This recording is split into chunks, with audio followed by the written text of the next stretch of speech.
my song. Let's sing it. It's gonna be fucking awesome. Come on, it's gonna be fucking awesome. You know the words. It's gonna be fucking awesome. That's it, sing. It's gonna be fucking awesome. Yeah! Hey, everybody. Hi. Care Bear here to you all. I am back in New York, bringing my babies home so they can go get some school. You know, for those of you paying attention, I have become a bi-coastal person. I got my girl in California. I got my babies in New York. And, I go back and forth. So I am fourth. I am here in New York, away from my lady, but with my babies. Today was their first day of school. Helped get them off onto the buses and stuff and get them all ready for everything. And, life is good, man. Even though you might hear me cough a little bit while I'm doing today's episode, traveling. I had already had just a little bit of a something in my throat going on, and I haven't been able to sleep great. I slept okay today, but I slept shitty. But then I tried to sleep like an extra 4 hours to try to catch up. So whatever. Hopefully I'm in my my normal self, doing my normal thing. I've got a really exciting episode today, that I'm just really passionate about. There's not a lot to talk about necessarily in the news that I haven't already spoken about at length. But this is kind of a mystery. I set it up, or I'm going to set it up as a mystery with the title. What I've been calling here the before Invincible and The Walking Dead, there was this, the hidden flame behind Robert Kirkman's fire. And, I went about it like that just because Robert's a big deal right now. My kids are flipping out over Invincible. I got my son Cassidy into it a while ago, and he's super into Invincible. And I think he got his cousin Danny into Invincible. And I think maybe they even got their dad into it. Invincible is a pretty badass show. There's just so much going on. And because of the heat there, and The Walking Dead obviously still going like gangbusters. And I just thought to introduce this person and this series through Robert Kirkman for the huge platform that he's built himself now is actually the way to best do honor to this creator. Because if I just wrote the creator's name down and I wrote this series down, maybe you guys wouldn't click on it because you'd be like, I've heard about that before, but I wasn't interested, so I didn't check it out. Well, me and Robert Kirkman are interested, and we did check it out, and we're so glad that we did because it fucking changed our lives, blew our minds, and I'm going to start talking about that. I had started, I made just some notes for the series, and I said, question, what if I told you Invincible The Walking Dead wouldn't exist without one comic series? And that is not hyperbolic. It's a savage series, but not the one that you might be thinking of. It's really the hidden DNA of modern creator-owned comics, of so many different people. I mean, this was a book that was often spoken about and mentioned by major comic creators at the time. It was always kind of a sign of people who really knew their shit and were really actual, not just writers, not just creators, but fans of the medium when they would mention this thing, because it's just such a fucking amazing series. It's just so fun, and it really just inspired me single-handedly. I would say inspired me to want to write comics, because there was a moment when I first started writing where I wrote a short story, and then I started working on a novel. And at a certain point in time, my father had said to me, because I ended up with a little bit of writer's block. I was 16, maybe even 15. And I had written the opening chapter and the first chapter to my book. So the first 2 chapters. And then I just kind of had a writer's block. I had tons of things that I wanted to write later on in the book. I just didn't know where to go with the book from there. And while I was paused, my dad said, well, they say that you should write what you read. And I read a lot of comics. I'd gotten really into comics by that time. But there was one series that I read exclusively since I was 11. It was the only thing that I read, which was this book. And because of this book, I have basically a teenage connection to Robert Kirkman. I've known Robert since he was hustling a book called Battle Pope, which is fun. But really what bonded us was this one series that, neither of us could shut up about. The book is Erik Larsen's Savage Dragon. It is one of the original creator-owned Image launches. It still is, but in different ways, a wild and unapologetic and totally fucking fearless book. Compared to like anything in mainstream superhero comics. Now, specifically, what I am recommending to you, and I mean, granted, if you like what I recommend to you, read on, motherfucker. There's tons of cool side things that I'm going to recommend as well. But the main series, which was, it kicked off with first a miniseries, a 3-issue miniseries. And then the actual series launched. And that miniseries is very important because those are basically the first 3 issues. And then it relaunches again with Savage Dragon #1. And the first 75 issues of this comic book series are the greatest comics you will ever read. Erik's consistency and just creative independence in like doing it the way he wanted to do it. He's still to this day, still writing, still drawing this book decades later. While the big two keep recycling fucking tropes, Larsen was proving that you can be totally free. And he was one of the first people to basically steal really fearlessly from various other things that he loved, and have his versions of lots of characters, whether it was Shazam, the Captain Marvel Shazam, or his version of Captain America and his version of this and his version of that.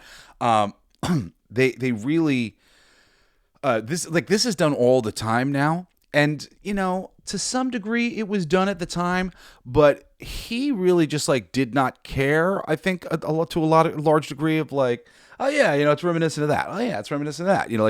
So many of these things were things that he created when he was a kid that were inspired by his favorite characters. I'm going to do my own Captain Marvel. I'm going to do my own Captain America, and tons of others. But he just went yeah, fuck it. And so-and-so's there. Yeah. And so-and-so's there. And so-and-so's there. Also, Erik Larsen had the most consistent book at Image. Youngblood and all of the Extreme Universe stuff by Rob Liefeld was notoriously fucking late and slow moving. All those series, even the ones that were the most consistent, like New Men and stuff like that, they only lasted so long. If they lasted over 30 issues, my memory's not great on exactly how many issues they lasted, but I don't think more than 30. I think 20s in the 20s was New Men probably ended.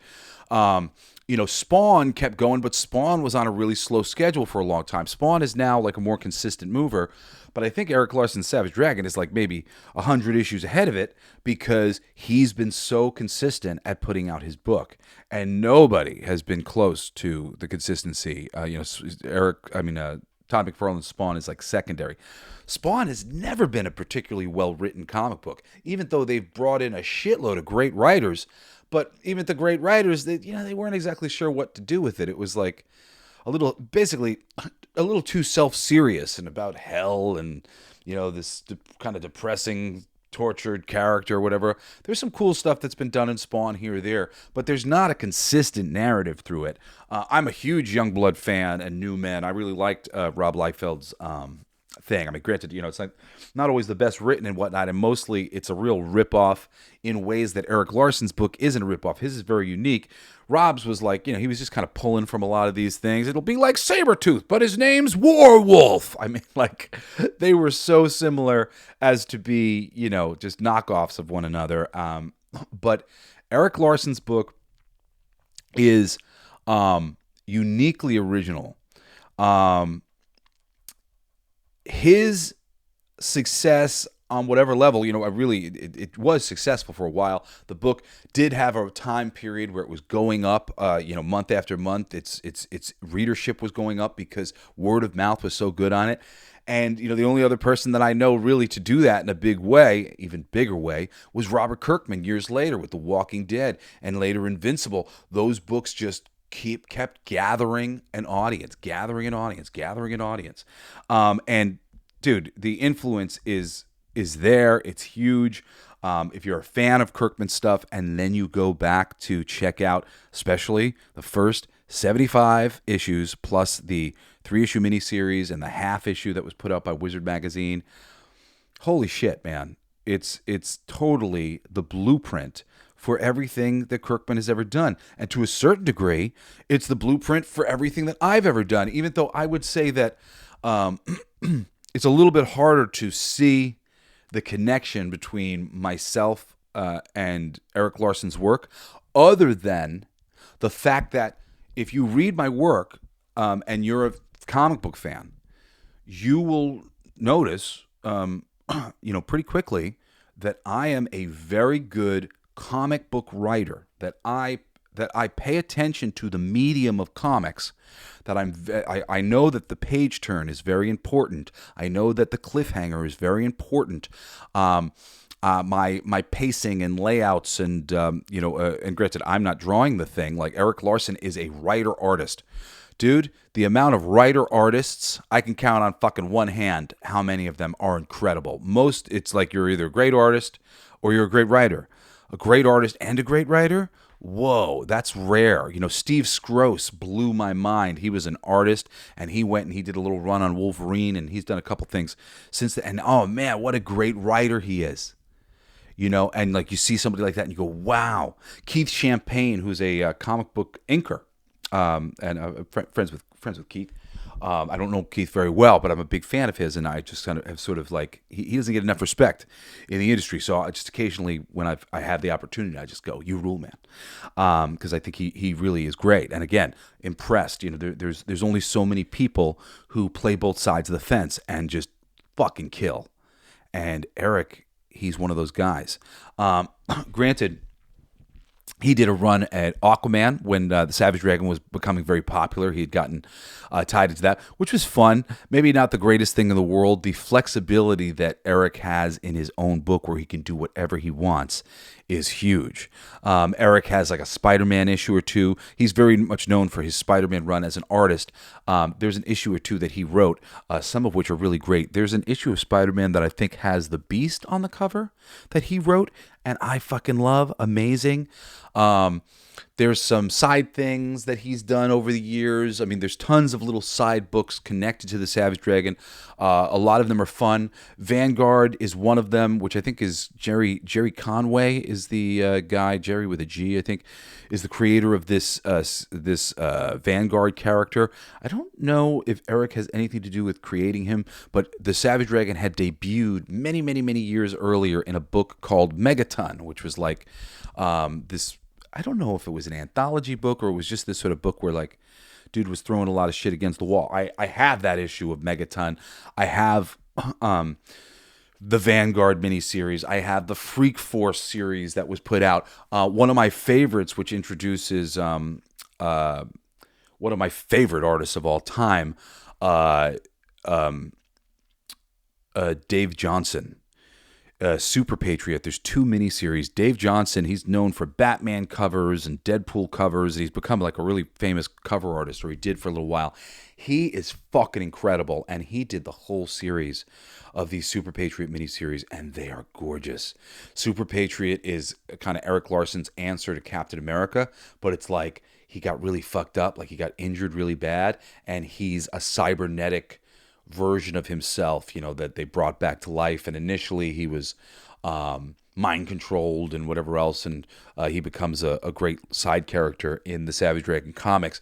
But the visual of the Super Patriot is very cool, and Dave Johnson just, oh my God, elevates the fuck out of it. Another one of my favorite artists that I was introduced to by Erik Larsen's Savage Dragon was Jason Pearson, rest in peace.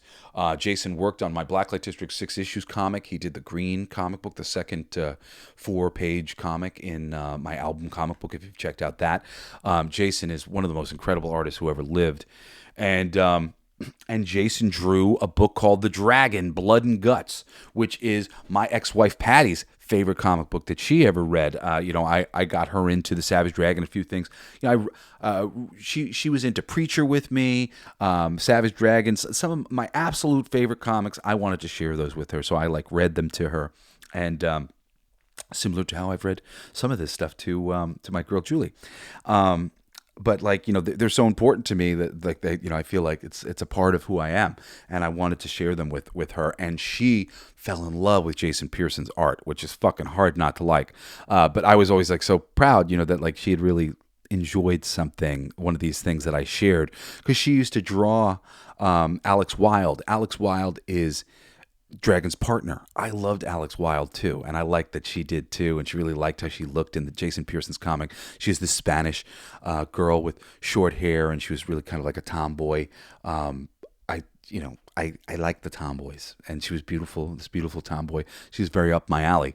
So I was a little in love with Alex, but such a testament to the Savage Dragon, to Erik Larsen's work, that character really connected with me, and really connected with my ex-wife, even though wasn't the main character or anything like that. I'm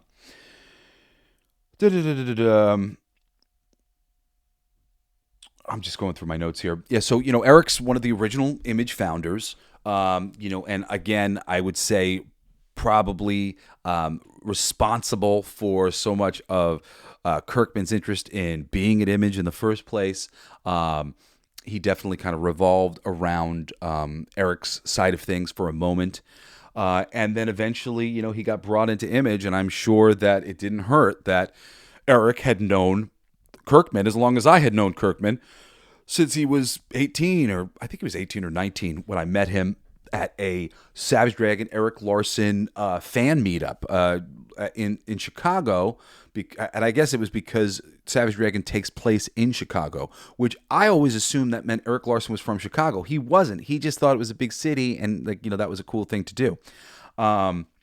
Erik Larsen and I share in the fact that we both had major fires and lost a lot of our personal belongings.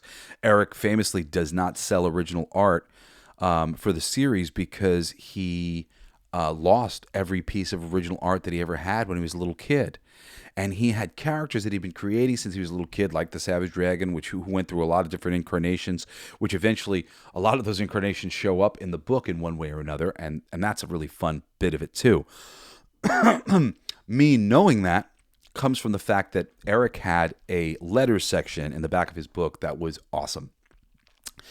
It was awesome because, it was filled, it was a classic type letter section, but often it was 3-4 pages, really that relationship with people and letters was huge.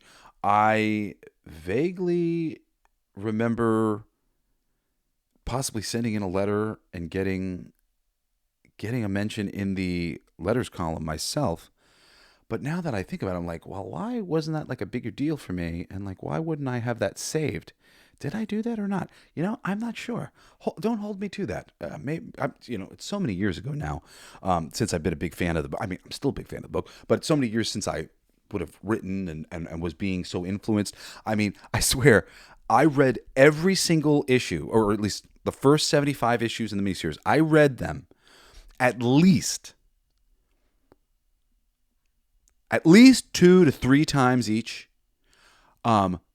Many of them, though, at least half of them, I've read 6, 7, 8 times, because this was the one comic I was reading for a very long time, and I would go back and reread. So that first miniseries, those 3 comics, like, for those a dozen times each. The first 8 issues of the series, I had to have read at least a dozen, maybe more times each, because that's some of my favorite comics ever. And then even like leading up, getting into the 20s and the 30s and the 40s, I was still reading those books over and over and over again, at least a half dozen times. So when you get later into some of the books, I still would say I had read them at least twice, probably like 3 times, and 4 times even for some of the ones that, again, as I read more and more comics, there was less time for me to go back and reread. But I was a rereader. I read it, and then I was like, I'm going to go read it again. That was so fucking great. I'm like, so great. And I read it to my girlfriend, that whole series, and shared with so many fucking friends. You have no idea how many friends. One of my great friends, Greg Aberback, shout out to Greg. Greg famously is the one that got me into Batman, which Batman got me into DC, because once I was reading Batman, I was like, what about Robin? And what about Nightwing? And what about the Justice League? And then on the Justice League, you're like, what about the Flash? What about Green Lantern? What about Superman? And slowly but surely, I delve into everything. And the trade-off for, he and I becoming friends, because we were both comic buddies, and he was like, oh, you like comics? I like comics. And we became just like kind of comic buds, was me introducing him to the Savage Dragon. So, it was like, here, you got to read this. And he was like, you got to read this. And that was, the exchange. And I've been a lifelong Batman fan ever since. And he's a lifelong Savage Dragon fan ever since. After issue 75 of this book, Erik had done a lot of interviews at the time. And he really, I don't know if I've ever said this to Erik's face. But I mean, I don't mind it. But Erik, he was talking a lot of shit about Marvel and DC at the time, and about how they'll make a change and nothing ever sticks. And he said something about the Age of Apocalypse. Like, imagine the Age of Apocalypse was still going on. Imagine the Age of Apocalypse was still going on. Nobody wants that. Nobody wants the fucking Age of Apocalypse still going on. There's a certain status quo that we are really appreciating and enjoying, and the idea that these comic books eventually get back to a place that is comfortable for us, and then keeps diverging and repairing itself, and diverging and repairing itself, I think is one of the draws of comics, especially long term. Then you go pick up an issue of Spider-Man, and there's something familiar about what's going on. Something familiar about what's going on in Captain America. And yes, sometimes the stories really fly off the chain and go somewhere else, but eventually they get back somewhere close to that equilibrium. Well, him talking about this led to a major storyline that shifted everything at the end of issue 75. Issue 76 picks up from there, and everything changes. Essentially, he puts the book through its own Age of Apocalypse, and longtime readers were mostly really kind of devastated. There was a few things that went on in this book that really made it hard to read for fans, and I kind of think anybody. First of all, he's a huge Jack Kirby fan. That was everything to me prior to issue 76, because he was in that letters column, when he's answering questions, he was just gushing about comics as a medium, talking about how it's the greatest medium in the world. And I agree. I didn't necessarily agree at the time. I didn't know that at the time. Part of me feeling that and believing that was me reading The Savage Dragon and hearing Erik Larsen talk about it. And I just, eventually I was like, you're right. You're so smart.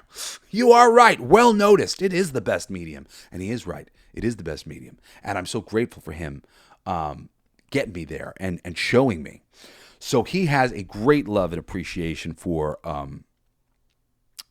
the people that paved the way for him. And he's one of the people who paved the way for me. And I think it's because he loves the people that paved the way for him so much that he became the person that paved the way for me and for Robert Kirkman. And so many other people, I'm sure, too.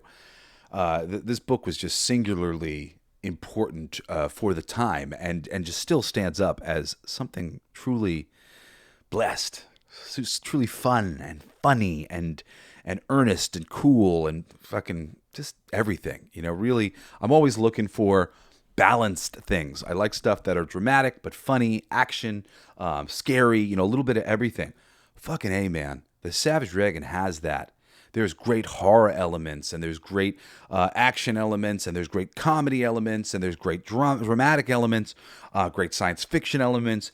It's got a little bit of everything for everyone, and I really think you'll be hard pressed to find a book that's so balanced in that way. From '76, you got the Kirby influence, which eventually went away. For a little while, it was just all like this send up to Kirby. And there are some moments from '76 on, there are some moments. And granted, I have fallen off. I have not read the book in a moment. I go back constantly, and I'll pick up like some issues and stuff like that. But then I always end up kind of forgetting where I'm at. And because I've been bi-coastal for a little while now, my collections will be in different places. I'll be in I think basically my books are in New York, and then I'll be in California. I'll be like, oh, I want to go get some Savage Dragon, and I won't remember what issues I've read, what issues I have. So I haven't been able to be like a completionist and catch up on all the issues I've missed. Some of the issues that I've missed some of the issues that I've come to pick up afterwards have been great. They've really felt like classic Erik Larsen, although he's really he's one of those kind of deranged liberals where, and I'm sorry, Eric, to call you this, buddy, but a lot of the people who are liberal-minded, they've really drank the Kool-Aid as far as what the media, and which the media is being controlled by the fucking money, the ad dollars and whatnot that are coming in from Democratic donors and the Democratic Party. And they have been pushing the extreme liberalism really hard, as if that's mainline liberalism. So much of what's going on with Trump right now is a repudiation from the center of leaning too far left, too liberal. I'm non-binary, I'm an Ashkenazi Jew, but I really don't believe in waving your dick in people's faces. I believe you have to lead the horse to water. You don't force them to drink. Being open to the idea that there's an LGBTQ spectrum and there's all different ways to look at. Yeah, absolutely. Do we need to force people to learn our fucking personal pronouns? No. Our personal pronouns are our name. Everybody's a unique individual. There's a lot of aspects of the way this whole conversation has been going down that are very poisonous, I believe, because I believe they actually walk backwards away from a more liberal future. But people like Eric and, maybe even somebody like my dad, on a lot of levels, they haven't been able to see what's happening here. And see that it's poisonous. And when people go, there's Nazis in the waters, they go, Nazis, and they fight very hard for the liberal stance because they think that they're doing the right thing and they're fighting against all of this darkness that's out in the world because they were told there was all this darkness. Look at all these Nazis coming out of the woodwork. I would not say it's really Nazis. I wouldn't say that's it at all. I would say that there's just a pushback on the pushiness. And a lot of these well-meaning liberal creators have gone a bit pushy in their liberalism in their book. And Eric, very strangely, is one part pushing a very, very liberal agenda sometimes, whether it was, getting Obama on one of the covers for his book and some very major political stuff, all Democratic leaning, a lot of things where he's having the characters roast Republicans and roast anybody who thinks differently than the liberal agenda in his book. And for those of you who are partisan, eventually, or don't enjoy the partisan politics, eventually you may get to some stuff where you're going to be really annoyed. Like my bestie, Erik Larsen, my bestie, Aaron Sparrow, he's really kind of annoyed by a lot of Eric's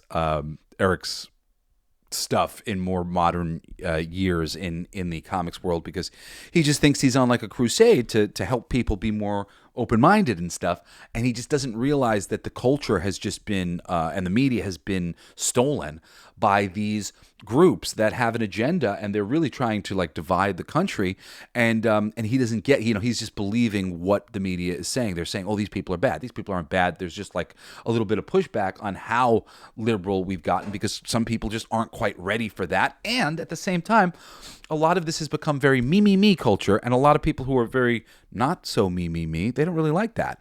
And that's the aspect of it that I hate the most, actually. Like I refuse to promote myself as a comic book creator who is non-binary, even though I could have got work that way. I could have got work as a voiceover actor in Hollywood that way, but I don't believe in it. So I'm going to warn you that does eventually happen a little bit too. His personal politics seep into the book later on, but that is not there at all in the first 75 issues and in that miniseries, all of which have been collected into trade paperbacks that you can get. And I highly recommend them. But even going into like some of those books, that were drawn like Jack Kirby, he's got like a Herald of Galactus, a Galactus type character, and Galactus's Herald is this scary lady with weird alien babies attached to umbilical cords coming out of her vagina. It's fucking bizarre. He's got some crazy ideas. I mean, and there's tons of crazy ideas in the first 75 issues of Dragon, and I'll get to some of that in a little bit, from characters like Dung, who here's some poo for your ass for your eye. I forget. He's like a Cajun. It's Cajun man with like a suit that shoots shit out of his arms. Dung. There's a lot of great characters like that. We'll talk about some more of those in a minute. But first, let me just finish wrapping up my not total repudiation, but partial repudiation of what comes afterwards, so I can just sort of prepare you for that. Because if you love these books, and you will, you may want to continue to read on, but it does have a major shift. So the first thing he did was, Age of Apocalypse should have kept going. And he does this thing. And a long story short, he does something that changes Savage Dragon's reality completely, to such a point where it is completely unrecognizable to the audience. It is no longer the world that had all these possibilities, that was filled with so many of these background characters that you wanted to see brought to life. One of the cool things about Savage Dragon was he wanted all of the crooks to be supervillains. So if you saw a bunch of people robbing a bank or whatever, it wasn't like a bunch of guys in striped shirts or whatever. Like they were all supervillains. They all had costumes. They all looked weird. And because of that, some minor little moment in the book, he would draw a bunch of supervillains in the background, essentially, or people who got beat up real quick. You wouldn't even find out what their powers were or anything. And some of them had like amazing costume designs and shit. And you'd be like, who the fuck is that guy? And eventually he'd be revealed as Imposter. And he had some sort of, shape-shifting power. And you're like, oh, cool. That was the guy who was in the background of all those panels. He drew this guy with this chicken head who was like Superman in like a Superman suit, really, really bulky with a cape. And he had a chicken head and a mask. He wore a fucking, like, this chicken wearing a mask. We're obviously, I'm not going to recognize that chicken-headed man if he takes that mask off. Things like that, little subtle things like that, which like just make this book so wonderful. And at a certain point, or I should say for a long time, he would write their names in the front of the book. All the characters, he would name them, and he had them like, I copywrote, like these are all registered and trademarked by me. And in the front of the book, you could kind of see ahead of time who was going to be in the book, because he would have their name written there. This character's trademark, that character's trademark. And it used to be like huge paragraphs. I forget why he stopped doing it. I think he said because people were reading it and spoiling the books for themselves. So he didn't want it to like spoil. But it was just so cool. The possibilities in Erik Larsen's universe were huge. And when he just went off, he did this move, changed the whole world. Part of the changing the world was that there was most of the super freaks, which is basically mutants in Savage Dragon's universe, the super freaks, they lost all their powers. They became normal guys. Characters like Mako, which is one of my favorite. Mako the Shark Man. He's just this fucking great shark dude who was like big and fucking scary because he's a freaking giant shark man. He could bite your fucking arms off and shit. I loved Mako. Mako was a favorite of mine. And Mako basically disappearing when this shift happened and becoming a human being, along with a lot of other characters who were now humans. Ugh, that killed me. Really hurt, the hearts of lots of people who were big fans of this book, because that world just was filled with all these untapped characters and untapped ideas. And then in the blink of an eye, a lot of that possibility just disappeared. So after issue 76, or from 76 on, that's a little bit of a thing. It's sad, but new ideas and new things are brought in, which are fun. Just not quite having the life, the power and the meaning that the first, so I'll call it 78 issues or 79 issues with the half issue that the initial run had. Another thing that he criticized Marvel and DC about was that you never knew what was going on. You had to read the previous issues in order to know what was going on. This led to him constantly writing exposition into every issue of the book, starting with issue 76. This might not have been such a big deal if he hadn't changed everything so drastically. The idea of reminding readers, what has happened and not just assuming that they've been with you the whole time isn't necessarily a bad thing. And it's something that I try to do in my books as elegantly as possible so that, you never feel lost when you're reading a comic, especially because comics are like long form storytelling, or at least the best ones are. And it's worthwhile to make a little mention of, something that they might need to know in order to fully appreciate the importance of something. But what happened here was he made this change to this new world, this savage world where everything was different. And with every single issue of the book, you got these massive plot exposition dumps where he had to explain that the world had changed, that the savage dragon that we were dealing with was the savage dragon from the world that the fans loved. But now he was in a different world, and this world was completely different. And the more it went on, the more convoluted the explanation of what was going on in terms of this savage dragon from another world being in a new world, and there's an evil dragon there, and he's the evil dragon, and that's the right dragon, and this person doesn't know that they used to be lovers in the other world, and this person doesn't know that they, because this is a different version of that character. So he had to explain every different version of every different character. Oh my God. The plot exposition became maddening. It really would slow down the book, bog down the book. And it was such a thumb in the eye to Marvel and DC. He was trying to demonstrate what they should be doing on some level, but it wasn't exactly done elegantly. Part of it was because, the idea of doing plot exposition during Age of Apocalypse is stupid. Like, what the X-Men are. Because you know what the X-Men are, you've come in to read the Age of Apocalypse, and the Age of Apocalypse is different, and half of the thing about it being different is amazing. You don't have Cyclops constantly explaining, well, in the other universe, I'm a good guy, and I live with Professor X, and it's really cool, but in this universe, I'm like, oh my God, if you had to read that in the middle of every issue of fucking Age of Apocalypse, it'd be a nightmare, which is why Age of Apocalypse is a miniseries. It goes by, and then it's done. But this Savage World thing, it just kept going on. I don't know. I don't think he ever went back to the universe the way it was. I think the universe just kind of caught up to mainstream reality a little bit more at a certain point in time. But I do have a holy collection after issue 76. I think I read from like 76 to 125. No, maybe even more than that. Because I think I read up to 150. So maybe like up to like 160s or something like that. And then at a certain point in time, as we were getting towards the 200s, I bailed because I bailed from comics just in general. And then I came back at a certain point in time and I was reading comics again. So I read like another like 20 issues in like the low 200s. And now I think, he's approaching like fucking 300, I think, as we speak today. I'll try to look that up before I finish today's episode. But yeah, that the ejecting your own personal politics, the the Kirby knockoff thing wasn't necessarily a bad thing, and that only lasted for a moment. But the exposition and the keeping the universe changed forever and never going back on it, which I believe he never did go back on it, all of that stuff really was a bummer, and changed the reading experience.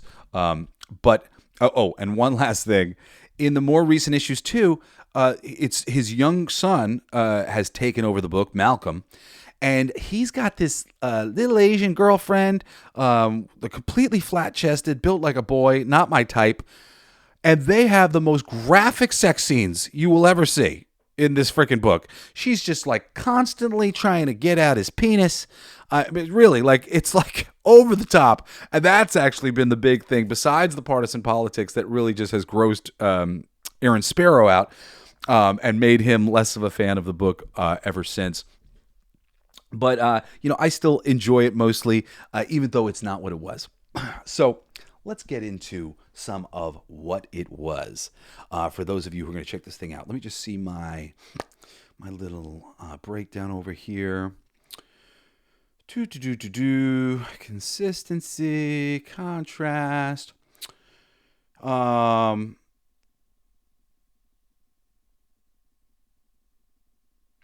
Now, Erik Larsen's success at Image definitely gave Kirkman some permission to try a lot of this stuff in Invincible.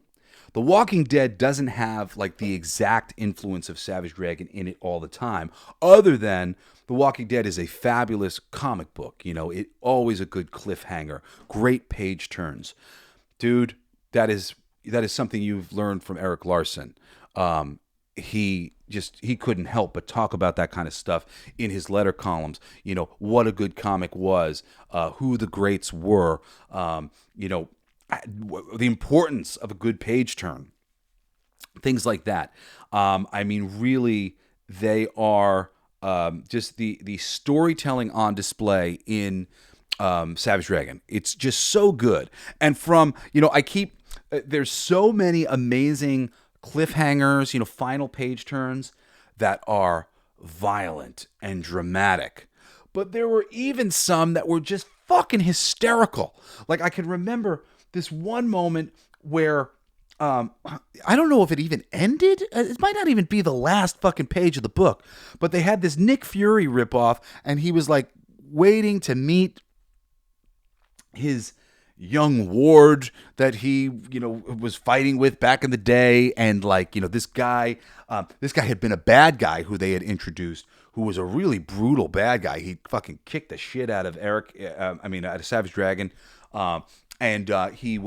His whole top of his face was blown off. His nose was blown off. Like when they finally took off his mask, because he had like this mask where it looked like he had no nose. And sure enough, he had no nose. He was terribly scarred. And it turns out he was like a good guy who had been really damaged. And this guy goes to visit him in prison. And the turn page, which you're just not expecting, because this guy's like so macho and all this stuff, is the two of them making out. Especially because this guy's fucking, he's got no nose. The whole top half of his face is just all burned. And this eye patch wearing dude. And they just start tongue kissing on the next page. And it was shocking, and even more shocking because there was a great side character, a police officer named Officer Chire, who was one of my favorites. And he was just a real grizzled, hard-nosed kind of Republican, like your typical I shouldn't say Republican like that because I keep reinforcing the stereotype, but the stereotypical way that you might think of somebody who's like real hardline, like, no gays. And I remember him just being completely grossed out because he loved this guy. He was super into this Nick Fury. Oh, you know who that is. And then like after the kiss, you see Chire like in the background and he's just like, what? Fudge packers? Butt pirates? he went through like every silly gay slur in the book. But it was all like in disbelief. Like it wasn't even so much that he was like insulting them as he was like, my hero is a fudge packer, butt pirate, fairy man. Like I forget what he said. It went on for forever. And each one just became that much more of this like button on this joke because he was worshiping the ground that this guy walked on, and then he found out that he was like something that really freaked him out. You know, so there's some people, a lot of the people in this world who are anti-gay. They're really homophobic, and not in like a I'm scared of the gay. Like they really get very uncomfortable about the idea of like gayness and stuff like that. And listen, man, you can't judge people for the shit that like makes them uncomfortable. A lot of times it's just how they've been made. It's how they've grown up and stuff. And, we have to leave open doors for people like that. I like to be the gateway drug for people being more open-minded. And you really get there by, kindness and coolness and having a sense of humor. Not by like, oh, no, you're a bigot. And like, accusing people of being fucked up because they have uncontrollable ways that they feel is like, just as uncool as anything else. So, but it was very funny here because Chire was just like the guy who couldn't handle this, and watching him not handle it, watching him find out that like his, one of the superhero he's the biggest fan of or whatever, the military guy that he respected is, oh man, it was, and again, I don't know if it was the last page of the book. Something tells me it was like a turn page towards the end of the book, but not quite the end of the book. And there was more that went on after that, but Erik famously, just the end of the book, and he teased that next storyline of that secret villain who was really responsible for the thing all along. So many major villains from Overlord and the Swarm, and even people like Powerhouse, the chicken-headed guy, become some fairly major villains over the years, and Cyberface eventually became a really big villain. There's a lot of really good ones. Really good ones. The villains in this book, even like minor characters like Gateway, who's this dude with his eye sockets attached to the horns of this giant red monster. And he can open up portals. So he can open up portals, but it's this giant red monster, and this guy is attached to him from his eye sockets. I remember there was a moment where like he got like punched off of the eye sockets, and he had no eyes, and he had to like find his way back to this beast and like reattach himself. So many interesting characters. Characters like he has a character called the Octopus, who's obviously kind of a Dr. Octopus riff. He's just like a scientist, overweight guy, but he just literally has octopus tentacles that come out of his stomach. Cooler than that, though, was the guy that he was often paired with, who was this kind of bald Asian guy, little Asian guy named Openface. And Openface, his head literally would just open up, and halfway down his head, it was just teeth and a tongue. Fucking cool, man. Some of the visuals of some of the characters are just really interesting and daring. I really cannot profess my love for Erik enough. And and ideas like this, cool, interesting ideas for characters and interesting ways that they might present themselves and the way things might go down, often a unique alternative to something relatively classic that you've probably read before. And that's really Erik's strong suit, and sort of like the thing that I would say he taught Robert Kirkman. What is the Invincible? Oh yeah, what if Superman was actually a bad guy? What if Superman was actually a piece of shit, and like the Kryptonians were actually garbage people? And then what if he had a son who believed all of the hype, all of the goodness, and all of the stuff, and then he finds out his dad's a piece of shit, and now he's fighting against his dad in this world. And what is the world of Invincible? It's filled with lots of tropes. Characters like the Immortal. Granted, they're not exact it's a unique character, but there are some characters that you could say that was based on. I'm blanking out on the bad guy from DC Comics that he was like a caveman. He's one of the oldest people on the fucking planet. Oh, I'm forgetting his name. Maybe it'll come to me. But there is at least some sort of basis for his whole universe, and it's hard not to be influenced by some of these things on some level. Duplicate and Multiple Man. Obviously they have some connection here or there. There's a lot of little nods to those things, but in general, it's just about the tropes, the overall tropes of saving the world and superheroing and whatnot. And Savage Dragon gets into a lot of this stuff. Absolutely. And within those first 75 issues, by issue 40s, I think in the 40s, he ends up basically getting reached out to by the government and forming a governmental team, I think was called the SOS, where he meets his future wife Smasher. His girlfriends in the book are awesome. There's lots of big tits in the first 76 issues. Smasher's got like insane tit size. Rapture, who is a former prostitute, and she's got electrical powers. And beautiful black girl. Rapture was always like, whoa, like, psh, of course you like that girl. She's like fucking gorgeous. And I mean, really, a lot of really beautiful women in his books. It's funny, another interesting trope trope or play on a thing from the very beginning. Billy Batson is the little boy who clicks his wrist together, he says Shazam. There's other characters like Captain Marvel who would click his wrist together and he become Captain Marvel. Nurse Ann Stevens ends up being there at the deathbed of Mighty Man, and because there's somebody else who was supposed to receive the powers, like Mighty Man's nephew or something like that. And this Mighty Man is very much a Shazam ripoff, a Captain Marvel ripoff. And because the nephew's not there in time, Nurse Stevens ends up being there at the bedside, and he mistakes Nurse Stevens for his nephew, and he passes on his powers to her. Well, now, when she clicks her wrists together, she becomes a man. So, there's a moment where Nurse Stevens is actually like in love with Savage Dragon. Like she's got like a crush on him. And things are kind of awkward with Mighty Man when Savage Dragon's around, and Savage Dragon's a little bit like, I don't go that way. Like, that's right.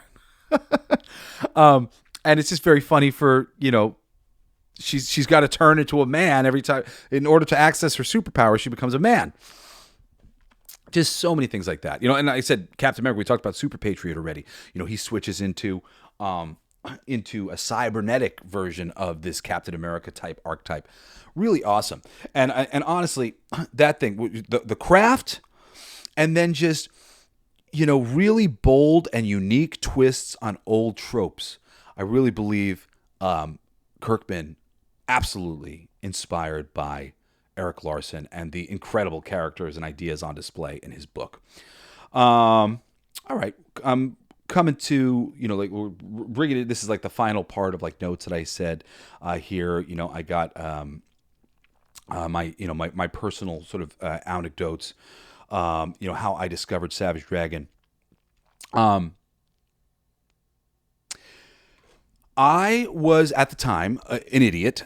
I was like 12 or 13. I barely read. I didn't like to read. I was over-focused with my eyes, and I would tear up when I was reading books, especially, but even comics. And, my dad had got me a subscription to Spider-Man, and I read basically some of Spider-Man's dialogue, some of Venom's dialogue.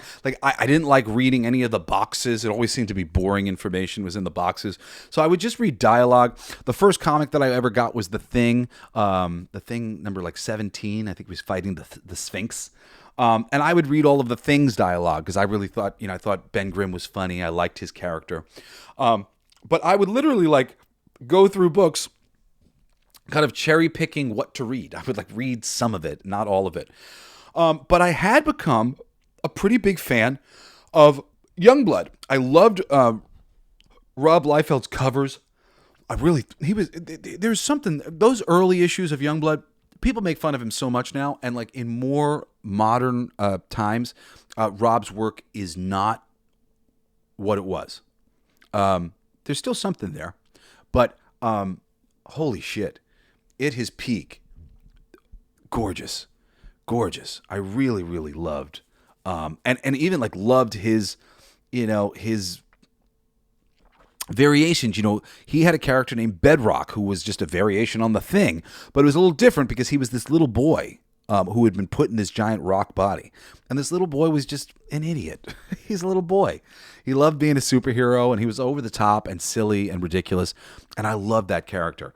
I loved fucking Warwolf, who was a Sabretooth ripoff. And I loved the New Men, who were total X-Men ripoffs. And just every single one of the characters that he created, on some level, it was like a major trope, but his version of them was just fucking cool and seemed to speak more to my tastes as a young man. And, but that's one of the reasons why it was so popular in the 90s.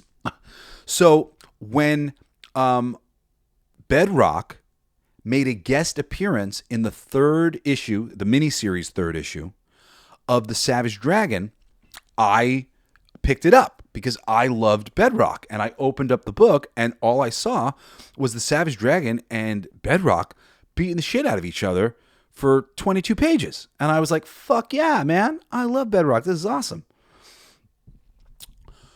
When I got home and I read the issue, I was blown away because Bedrock was, and I'm ashamed to say this now, my favorite character. He was just this goofy kid in a giant rock body, and I liked really strong, I liked the big guys. I like Colossus and the Hulk and Thing and stuff like that. And he was that, but just kind of goofy and silly, and I was still goofy and silly. I was fucking 13, or I think at the most. Actually, that's not true. I think I was 11 or 12 at that time, because I was still living in Florida, and I don't think I became a teenager until I moved. And this was in Florida when I started reading the book. So I started the book a Bedrock fan, my favorite character, and I ended the book, my new favorite character was the Savage Dragon. Because for the entire issue, all the Savage Dragon did was make fun of my favorite character. Not only did he make fun of my favorite character, he made fun of the whole concept of Youngblood, which they were like celebrity superheroes working for the government. And he just, was pointing out how fucking superficial that was, how self-serving it was. It's like, you're supposed to be a fucking hero. You're supposed to be doing something that's right because it's right, not because you're on TV and everybody, you're famous and all this shit. And I mean, he literally just beat the fuck out of this dude. And Bedrock just shows up because he's like, oh, I heard you're tough kind of thing. Let's see. And Savage Dragon's just like, you fucking idiot. You think you're just going to show up here, tear up the fucking city because and we're going to have some fucking superhero team, you fucking asshole. And literally by the end of it, Bedrock's sort of completely put in his place. I'm sorry, And my mouth was open. I was just like, what? I just watched a character single-handedly dismantle my favorite character. And not only was I not mad, I was happy. I was like, this is the greatest thing I've ever read. Savage Dragon, you are so much cooler than Bedrock. You are a person of substance. You're a rational human being with a fin on your head. And I just loved it. I ate it up. And immediately I went back and I got issue 2 and issue 1 of the miniseries, and then went on to pick up the first issue and eventually the half issue that Wizard had put out, which is great. It contained a very major moment for the dragon.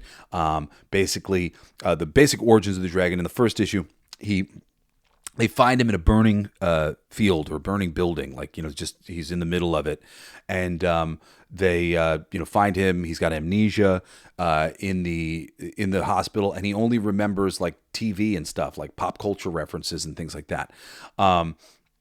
I won't reveal his origin. Eventually, they do reveal it. I'll let it for you to be revealed because that was part of the fun, him just being mysterious.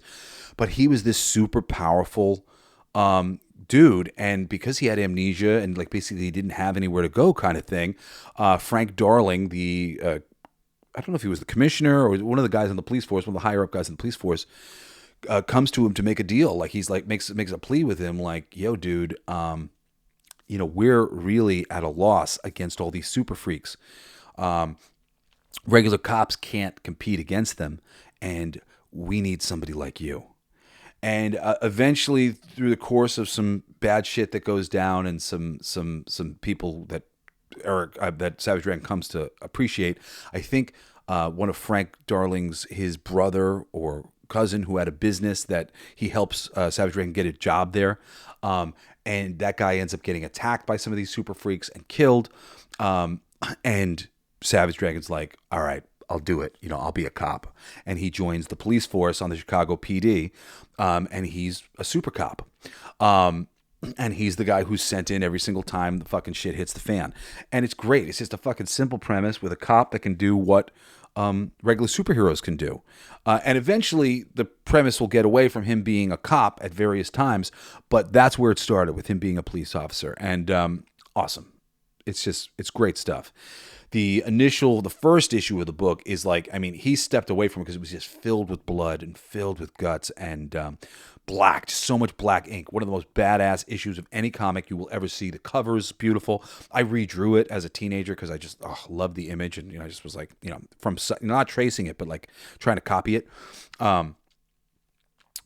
It features a character called the Shrew, who's basically kind of like Vermin from Marvel Comics, but the Shrew is better at tearing people up, and the Shrew's a character that we basically go on to find out it's like very misunderstood, and he goes back to fight him with fucking chainsaws after he gets his ass kicked by the Shrew the first time. The book is so there's a lot of like Deadpool like that I think kind of comes from some of this stuff too. Eventually, over time, just in seeing various things that you can do with the character who's got a great healing powers. Savage Dragon was one of those characters with incredible healing powers where Erik just kept coming up with new and interesting ways to fucking tear up the Savage Dragon and then, have him grow himself back in bizarre and gross ways, which are things that have gone on into other books as like really awesome moments. So, that was it for me. After I read that little bit, I was hooked, and I read cover to cover every fucking word of the book, not skipping the squares, reading the fucking letters column, everything. That was my first comic book love.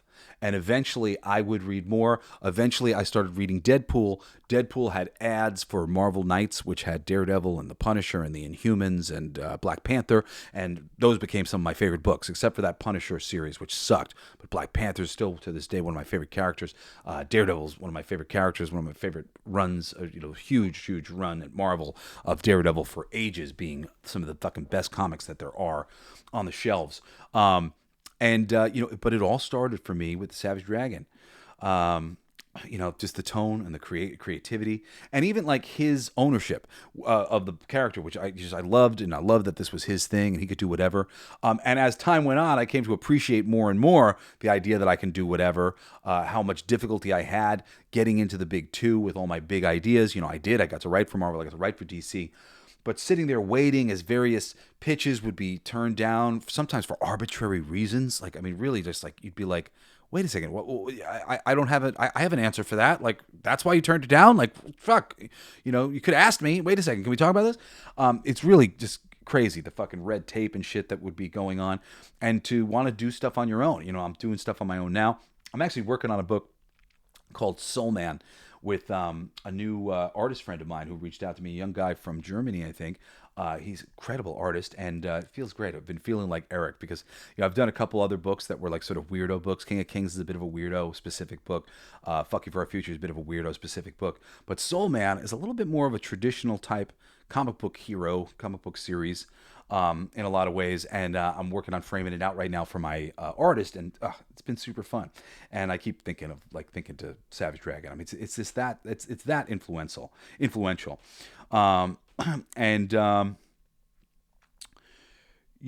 and Kirkman, we're friendly. We've been friends since then. And I know, to some degree, just the fact how much we love, how much we like that. The fact that we know what real geeks we are. That how much we really worship the ground Erik Larsen walks on. He's not like some handsome guy or some rich guy. He's a guy who makes funny books, and he's not appreciated as well as he should be. But me and Kirkman appreciate him as he should be. And, that bond, we were just kids geeking out, but looking back, it's wild to realize we were watching that we were watching the torch being passed to us, to him, to me, and to so many other people, because his book was so loaded with those letter columns and just his love of comics. Just, man, I would say that's the biggest part of why Savage Dragon matters today, because of the love for comics. It's not just nostalgia, but it's proof of the creator-owned dream, and it's proof of the comics medium. It's proof of love, doing something because you love it, being a person who gets up every day and does what you want to do for a living. And that book isn't the most profitable book ever, but here he goes on his way to 300, on his way to break the record for the most consecutive issues of a comic book written and drawn by the same guy, currently held by Cerberus, whose creator is skipping my mind right now. But oh man, he's great. It's because I've just reached my hour mark, and then I feel like, oh, I'm turning into a pumpkin. I need to end the show, which I'm almost there. But really, the Savage Dragon, more than anything else, embodies the spirit of independence that I stand for on the Coolest Geek Alive. This show, I would say to you, there would be no Coolest Geek Alive. There would be no podcast without Erik Larsen, Savage Dragon. Oh my God, it makes me want to cry because it's so true. It's so true. Oh man. Oh, it makes me want to cry. This man is single-handedly responsible for so many careers. I know me and Robert Kirkman are two of them. I'm certain there's more. I have met other people who are as majorly inspired, or were as major inspired. If you've never cracked open an issue of this book, please treat yourself. This is comic book history, and it's still being written. It's amazing. If you get into it right now, it's a different sort of thing, but it is still worthy, and it is still worth your time. And I only took the time to kind of shit on a little bit of the second wave of this because the first bit is just so magical. It deserves to be lifted up beyond everything. There are few runs of anything that stand up next to this. Preacher is one of my favorite series of all time. I will still take the first 78 and a half issues of The Savage Dragon over Preacher. Jeff Johns is one of my favorite writers of all time. His Green Lantern run is insanely great. Maybe his whole Green Lantern run is like kind of rivals it on some levels, but not really. It rivals it on some levels because rarely has anything been done at the big two that good and that, well executed and for so long and whatnot. Or Jeff Johns' Flash run, or some of the great Grant Morrison stuff that I've read. They are great, but they are all just number two to the man who made me love the medium of comic books. And I know that Robert Kirkman feels the same way. And if you've seen his work and you've gone, man, what a brilliant creative dynamo this Robert Kirkman is, he fucking owes it to Erik Larsen and the Savage Dragon the same way I do. And I'm so happy to do this episode and to share my love for Erik and the Savage Dragon because it means so much to me. It means so much to me. I've shared this book with so many people, and this is me sharing it with hopefully tens of thousands. Hopefully this episode does really well, like my Princess Bride episode or whatever, which has been listened to by 200,000 or whatever. Some of our bigger episodes, like I've really a lot of people have listened to them, and maybe because I went about it through the Robert Kirkman thing, maybe this will get that sort of listenership.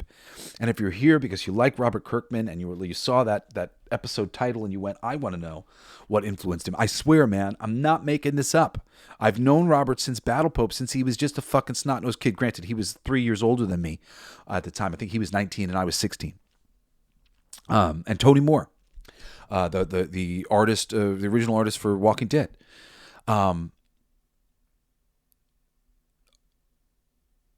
will always feel close to Robert, even though he would always fucking tell people who my dad was behind the scenes at comic conventions. It really pissed me off because when people would find out who my father was, it just really changed relationship dynamics and stuff. And sometimes people would think that I wasn't a genuine comic book writer. Like I was like, just, comics are cool, so I'm doing like that wasn't the fucking thing. Like I was a comic book person, ride or die. So he would just piss me off. And I've called him out on that on Twitter years ago, and he apologized. And Robert for a little while tried to get me in an Image, which is kind of like a bad moment. And I've since gotten in an Image. Blacklight District 6 issues came out through Image Comics. But Robert's always been good to me, and I've always been supportive of him. I really think he's a very talented guy. There's a lot more work that he's done that I think is worth your time. There's some great stuff that he did at Marvel that was good.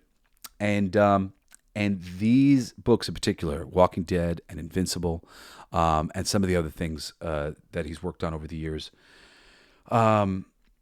so much of it just owes everything that it's worth to the love of the comic book medium that was instilled in us by the great Erik Larsen.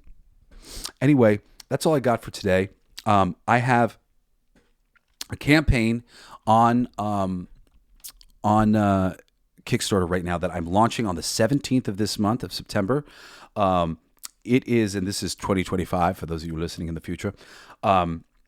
This is the Solfeggio Transmissions Volume 1.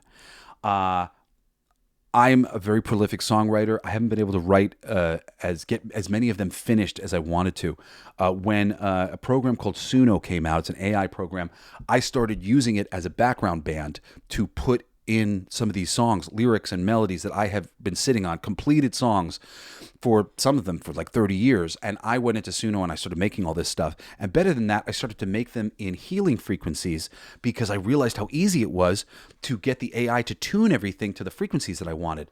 Well, suffice to say, it's really difficult to get like a band. I mean, like you'd need, if I wanted to play solfeggio frequencies, I'd need 9 guitars all tuned to different frequencies, and we'd be switching guitars in between every song every time we wanted to play something at a different frequency. A lot of musicians don't even know about frequency or how to approach getting the right frequency out of your instrument or any of this stuff. But I learned about frequency a long time ago, 432 frequency being really important, and then that there were all these healing frequencies, like the solfeggio scale. There's 9 different healing frequencies in the solfeggio frequencies, and then there's 222, 333, 444. Those are all healing frequencies. Well, the AI has freed me to make music in these healing frequencies. And when you try to find healing frequency music, it's always no. It's just some sort of like spiritual kind of crap, like nothing that you really want to listen to all the time. And I just had this vision of making some real music, some fucking pop, blues, soul, rock that was healing. I could put it on and I would enjoy it. Some popular music, something that like I would enjoy more. And I've had this vision for like the longest time to do that. And the AI freed me to do it. I released Solfeggio Transmissions Volume 1 to iTunes, Spotify. It's available everywhere. But now I'm doing a physical release on Kickstarter. It's limited to the first 1,000 people get this great limited kind of gold foil version that we're going to do. And they also get 2 free gifts, a Greatest Hits Volume 1 of my material from all of my albums that I've ever made. I've made like 9 albums so far. And the material is really great. Stuff that you've probably heard from Monday Night Football, NASCAR, TV and films and stuff like that, where my music has shown up. So that's like a free gift. And then I also have this Covered in Flames CD, which has like 7 cover songs that I've done, including tributes to my father, parodies, mashups, some really, really fucking cool stuff. My band Dilf USA hasn't been able to release this Before I Cheat, which is a parody for Before He Cheats by Carrie Underwood. It's really, really great. That'll be on the record. It's really cool. Free gifts. And then there's also a little bonus record that's a personal thing for me. I wrote some songs using the AI for my girlfriend, for my mom, for my 3 of my kids. I wrote one for one of my other kids, but he doesn't like his song and he didn't want me to make it into a song because it embarrasses him. So I didn't force that one. And then this thank you song, that's also a part of the thing. Like it's like for the different tiers. There's like a little bonus tier that you can get some of these personal songs to me. Anyway, I've been talking about this, but I had it set up as a box set for all of my material originally, but I didn't really want to do that. I don't know who convinced me that was what I was going to do. But at a certain point, I just went, I don't know why I'm doing this. I don't want to do it like this. I want to do the solfeggio frequencies. I want to promote these healing things, and I'm going to do a lot more of these. I'm planning on doing basically 20 albums in all these different healing frequencies so that people have lots of different fucking options to go and like listen to this stuff. And I'm sitting on literally like thousands of completed songs and great ideas, some of the best ideas that I've ever had, some of the best ideas I've ever heard in some cases. But I haven't been able to record all these things. I can kind of only get out so many things at once with a band. But with the Suno as my backing band, I've been able to make a lot very quickly. I'd made like 60 songs, and at a certain point I went, you know what? I'm going to turn this into a healing frequency album for people, which is what I did. I curated like my 11 favorites from that group and put together this perfect album that you can listen to on Spotify, iTunes, whatever else. But also, if you like it, or if you like the whole concept of it, please go to Kickstarter right now, type in solfeggio frequency music, Jesse Blaze Snyder, type in Blacklight District Studios. If you type in Blacklight District Studios, that's super easy. You'll find my company, and then you will be able to, it's Blacklight District Studio, singular. We also have a Sugar and Bones magazine, which is our answer to Heavy Metal Magazine. I've been talking about this for a little while. That's going to be launching in like 3 months. But the Solfeggio Transmission Healing Frequency album is going to be launching on the 17th of September. So if you're interested in any of those things, please go to Kickstarter now. Sign up for notifications. It helps me big time. If you're somebody that already signed up for notifications of my box set for the box set campaign, I'm closing down that campaign. I'm about to like launch it just to close it down so I can take the 20 or so people who had signed up for notifications for the thing and just tell them, oh, we switched over to this other campaign, and give everybody the link.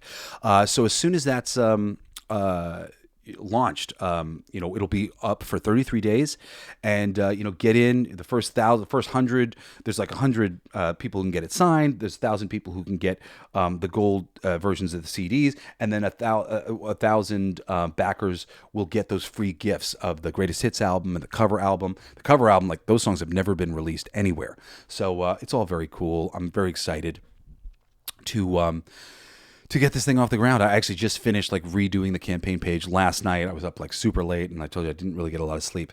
But this was great. I ended up getting through this episode okay, and was able to gush about one of my favorite fucking things of all time, and I'm so happy. So happy to have done this. Love to you, Robert Kirkman. Love to you, Erik Larsen.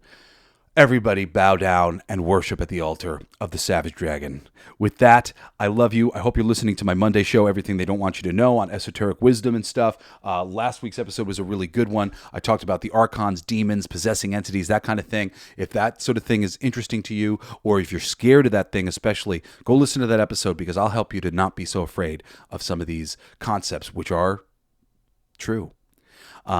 If you want to get into some of that stuff, check out that show. My former Monday show, All Your Favorite Bands Suck, is still available everywhere but Spotify, where we got taken down because I was playing long clips of my favorite songs from all of my favorite bands, because that's what the show is about. It's about me talking to you about my favorite bands, all sorts of genres, all different types of bands. There's 55 episodes. If you want to get into some new music, check out that. And then, of course, every Saturday I do a coolest pick or a coolest classic. Last week I did an instant classic, which I'd never done before, for Niza 2, which I'm super stoked about. Was amazing, and almost just as amazing was the sequel to Nobody. Nobody is one of my favorite movies from last year. Nobody 2 was fucking great. I'll be talking about that this Saturday on another awesome episode of the Coolest Geek Alive, man. But until then, I'll see you. And I do hope that you will come back here next Wednesday to join me for another fucking awesome episode of the Coolest Geek Alive. I love you guys. Peace out. And wait a second. If I just haven't said it enough, like more than listening to Coolest Geek Alive or anything, read The Savage Dragon. Read it. Read it. Read it. Read it. Please. You'll thank me later. And then you can write me at jesseblaze@jessesnyder.com and you can tell me how I was fucking so right. Read The Savage Dragon. All right. See you next Wednesday. Peace. You've been listening to Coolest Geek Alive with me, your host, Jesse Blaze Snyder. Don't forget to rate, comment, and subscribe for more excellent geek culture content. Thanks for listening. It's my favorite part.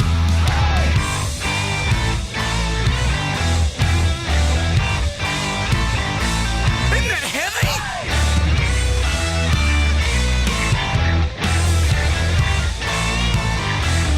I played that. It's gonna be fucking awesome. Coolest alive. It's gonna be fucking awesome. Stay with your tribe. It's gonna be fucking awesome. Revenge of the Geeks. It's gonna be fucking awesome. Week after week. It's gonna be fucking awesome. Laughing with you. It's gonna be fucking awesome. And crying sometimes too. It's gonna be fucking awesome. Spelling it out. It's gonna be fucking awesome. Making you shout.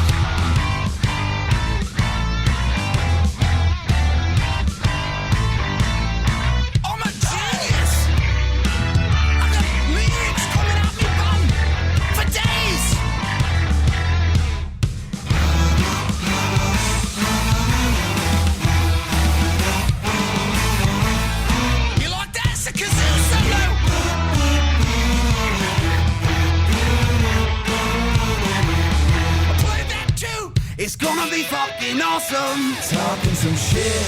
It's gonna be fucking awesome. Living your shit. My voice gonna be fucking awesome. Food in our mouth. It's gonna be fucking awesome. Get in the mouth. It's gonna be fucking awesome. Tell all your friends.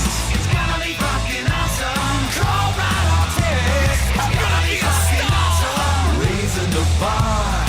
It's gonna be fucking awesome. Straight to the stars. It's gonna be fucking awesome. It's starting soon. Straight to the top. Awesome. Passing the moon. It's gonna be fucking awesome. On with the show. It's gonna be fucking awesome. Ready, set, go. It's going to be fucking awesome. Fucking awesome. It's gonna be fucking awesome. Just wait. You'll see. You'll all see. The podcast playground.